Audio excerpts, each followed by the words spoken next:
Welcome back to the channel, you degenerate weebs and connoisseurs of animated emotional damage. Today, we aren't talking about the murder mystery, we aren't talking about the reincarnated doctor trying to bang his mom's coworker, and we certainly aren't talking about whatever eldritch horror is going on inside Ruby Hoshino's brain right now. No. Today, we are talking about the real main character of Oshi no Ko. The emotional punching bag, the girl who peaked before she knew how to do long division, the hat-wearing embodiment of existential dread. We are talking about Kana Arima. Why are we obsessed with Kana? Is it the red hair, the sharp tongue, the fact that she consumes industrial cleaning products for clout? No.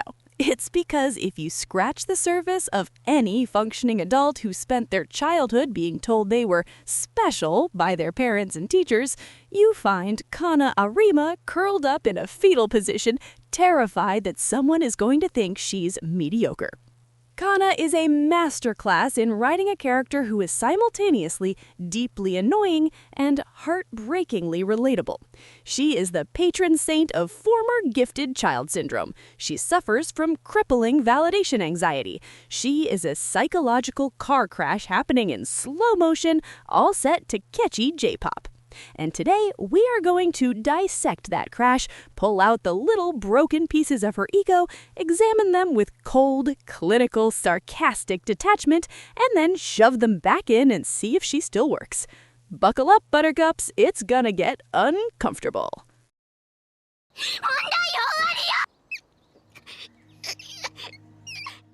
Let's start at the beginning, or what Kana probably refers to in therapy as the golden age before everything went to hell.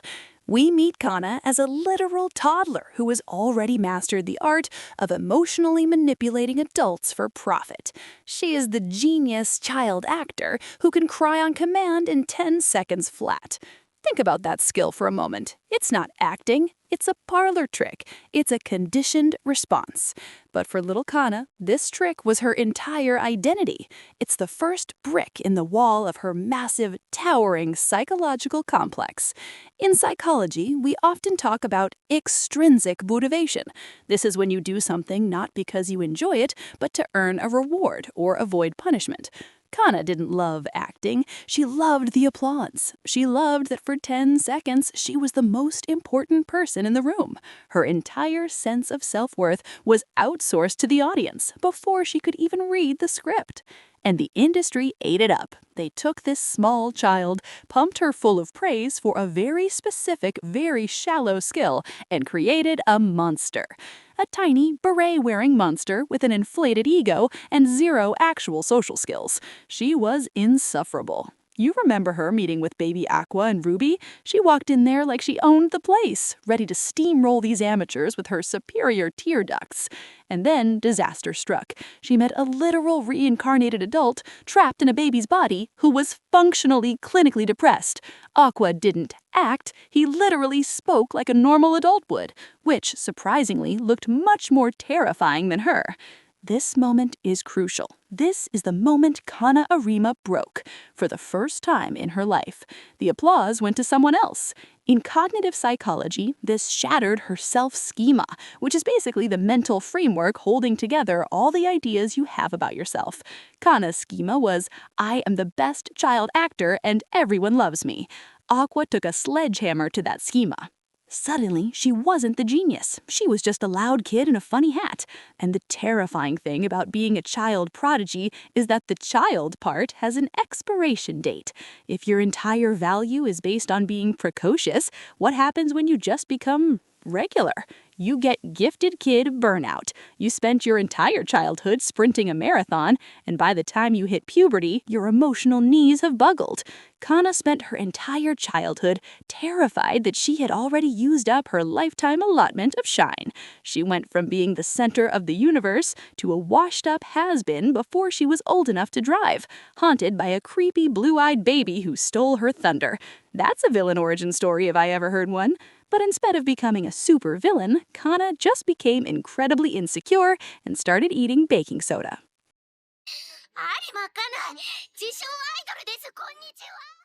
Fast forward to high school Kana. The shine is gone. The calls stopped coming. She's no longer the genius child actor. She's that girl who used to be famous. She's hanging on to the industry by her fingernails, accepting roles in garbage productions just to stay visible. We see her deep in the trenches of the live-action adaptation of Sweet Today. This arc is painful to watch because it shows the depth of her validation anxiety. Validation anxiety isn't just, I want people to like me. It's a deep, pervasive terror that if you aren't actively proving your worth to others, you cease to exist. Kana is so desperate to be useful that she actively suppresses her own talent. She sees that the male lead is terrible, so instead of shining, she dumbs down her own performance to match his, trying to make the scene work by lowering the bar to the floor. She is terrified of standing out because standing out means risking criticism. If she tries her hardest and fails, it confirms her deepest fear, that she's washed up. But if she sandbags it, if she plays down to the level of the garbage around her, she can tell herself, well, the project was bad. It wasn't my fault.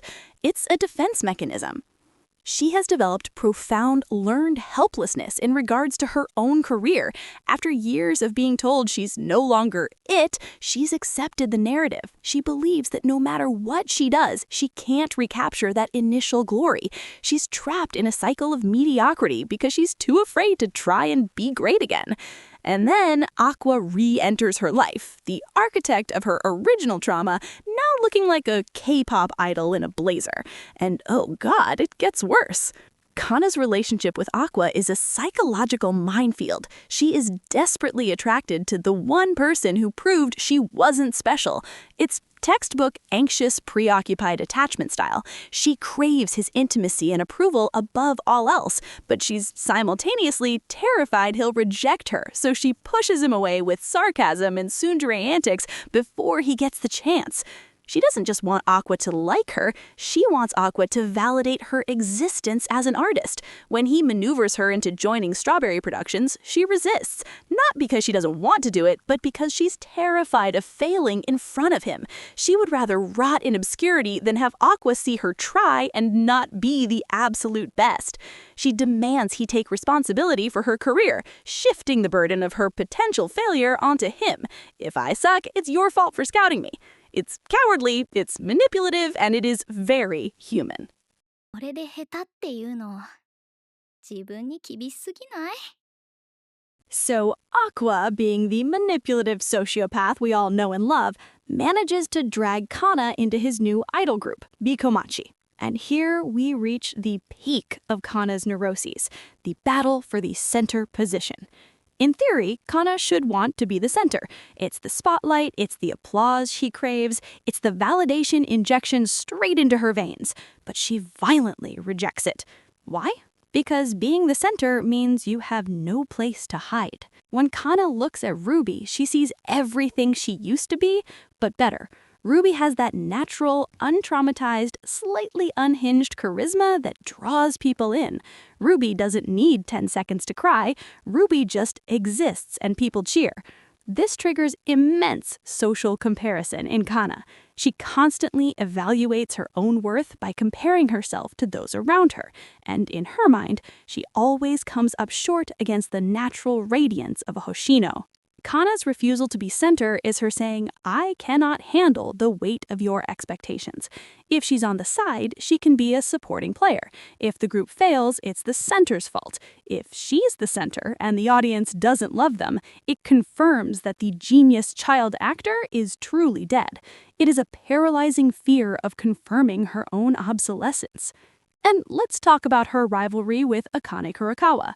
If Ruby is the natural talent that Kana wishes she still had, Akane is the terrifying method actor that Kana knows she never was. Akane represents the hard work and deep psychological profiling school of acting that makes Kana's 10-second tier trick look cheap. Akane's existence makes Kana feel like a fraud. Every time Akane succeeds, Kana takes it as a personal attack on her own validity. It's not enough for Kana to succeed. Others must fail, or at least not be as good as her, for her to feel secure. The debut concert of B-Komachi is the ultimate test of Kana's validation anxiety.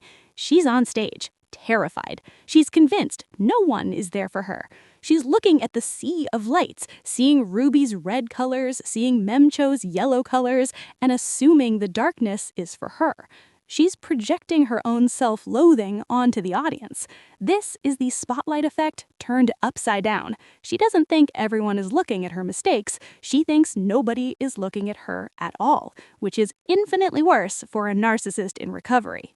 And then the moment happens. Aqua, the emotional terrorist who started this whole mess, cracks that white glow stick, the color of Kana Arima. Look at her face at that moment. It's not joy, it's relief. It's the desperate gasp of a drowning victim finally breaking the surface. That one light in the darkness proves that she exists, that she is perceivable, that she hasn't been forgotten. It is simultaneously the most heartwarming and most pathetic moment in the entire show. It's heartwarming because our girl finally got a win. It's pathetic because her entire emotional stability in that moment hinged on one emotionally stunted teenage boy waving a piece of plastic. It shows that she hasn't really fixed her validation anxiety. She just found a new, highly specific source for it. She is still entirely dependent on external validation to feel okay with herself. She isn't shining for herself, she's shining because Aqua gave her permission to. And that, my friends, is the tragedy of Arima Kana. She's incredible, she's talented, she has a work ethic that would kill a normal person, but she cannot see any of it unless someone else points it out to her first. She's a Ferrari sitting in the garage, convinced she's a rusted-out bicycle because nobody has taken her for a drive lately. We love her because we understand that fear. We all want to be told we're special. We all fear that our best days are behind us. We all have that inner child who just wants someone to clap for us in 10 seconds flat. Kana just wears that fear on the outside, usually accompanied by a terrible hat and a scowl that says, "I hate you, please love me." テレビショー上の演出ってやつね。あるある。あんたも哀れね。 So here's to Kana Arima, the queen of self-sabotage, the baking soda connoisseur, the forgotten prodigy fighting tooth and nail for scraps of affection. May she one day learn that she doesn't need Aqua, or an audience, or a camera crew to be worthy of existence. But until then, we will keep watching her glorious, messy struggle because it makes us feel slightly better about our own dumpster fire lives. If you enjoyed this deep dive into the psyche of an anime girl who desperately needs a hug and a better therapist, smash that like button like it's Aqua's face after he makes Kana feel bad. Subscribe to the channel for more analytical video essays that ruin your favorite shows by applying real-world psychology to fictional characters. And let me know in the comments below, what is your forgotten child prodigy moment? What was the thing you were amazing at when you were 10 that you are now totally mediocre at? Let's trauma dump together in the comment section. It's cheaper than therapy. Until next time, try not to base your entire self-worth on the approval of strangers on the internet. Leave that to the professionals like Kana.